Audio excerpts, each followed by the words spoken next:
हरे कृष्णा। प्रश्न यह है कि गुरु द्रोणाचार्य ने एकलव्य को शिक्षा देने से क्यों मना कर दिया? क्योंकि वो अपने शिष्य अर्जुन को सर्वश्रेष्ठ धनुर्धर बनाना चाहते थे, जैसे कि हमारे महाभारत सीरियल में दिखाया गया।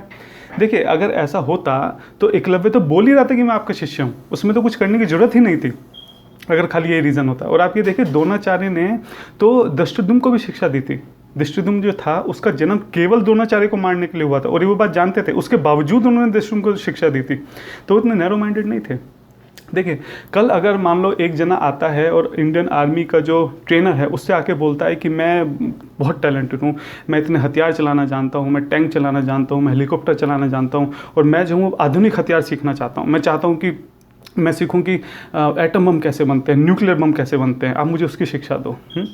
तो जो ट्रेनर है वो उनसे पूछता है कि आप हो कौन, आप कहाँ से आए हो? तो वो बोलता है कि मैं जो हूँ POK में जो टेररिस्ट कैंप है मैं वहाँ रहता हूँ, मैं वहाँ से आया हूँ। आप सोचिए ट्रेनर क्या करेगा। ये सेम चीज़ जो है एकलव्य के साथ हुई थी। जब गुरु द्रोणाचार्य ने उनसे पूछा कि तुम हो कौन, तुम कहाँ से आए हो, तो उसने बोला मैं तिशात कबीले का हूँ, मैं वहाँ से आया हूँ। इस कबीले को जो है पूरे कौरव राज्य से बाहर निकाल दिया गया था इनके आतंकवादी गतिविधियों की वजह से। ये लोग जंगल में रहते थे और आने जाने वाले लोगों को लूट लेना, मार देना, उनका सामान छीन लेना, लड़कियों का रेप कर देना, ये इनका काम था। तो जब गुरु द्रोणाचार्य ने इसका बैकग्राउंड देखा तो उन्हें शंका हुई कि इस शिक्षा का ये गलत इस्तेमाल कर सकता है, समाज के विरुद्ध इसका ये इस्तेमाल कर सकता है, इसलिए उन्होंने शिक्षा देने से मना किया।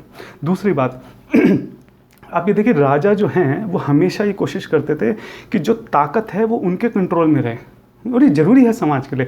आप देखिए, जो इंडियन आर्मी है वो गवर्नमेंट के कंट्रोल में है। अगर आप घर में बैठ के अगर एटम बम बनाना शुरू कर दें, इट्स नॉट अलाउड, आपको इमीडिएट गिरफ्तार करा जाएगा। इसी तरह जो एकलव्य था वो कौरवों की आर्मी का हिस्सा नहीं था, वो अलग से बाहर से आया था।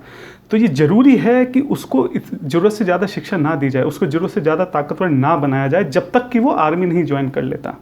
तीसरी बात, जो द्रोणाचार्य थे वो कौरवों के यहाँ पे नौकरी करते थे, उनको सैलरी मिलती थी इस बात की कि जो राज्य के जो राजकुमार है, पांडव के और जो कौरवों के पुत्र हैं वो उनको शिक्षा दें। उनके लिए लायबिलिटी नहीं है कि कल कोई भी कहीं से भी उनके पास आए तो उसको शिक्षा दें। उनका जो फोकस है वो राजकुमारों के प्रति रहना था।